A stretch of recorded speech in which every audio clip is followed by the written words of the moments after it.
You are looking at Julian's pronunciation guide, where we look at how to pronounce better some of the most mispronounced words in the world, like this other curious word. But how do you say what you're looking for today?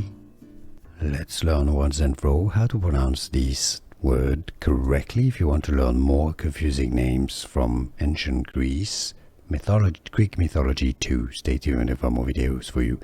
It's pronounced as Phaeacians. I know there's another video that says that it can be pronounced either Phaeacians or Phaeacians, but every reference, every dictionary, everything, everybody says it's Phaeacians, okay? So I believe it's way safer and way more correct in English to pronounce it as Phaeacians, singular Phaeacian, plural English pronunciation, the Phaeacians.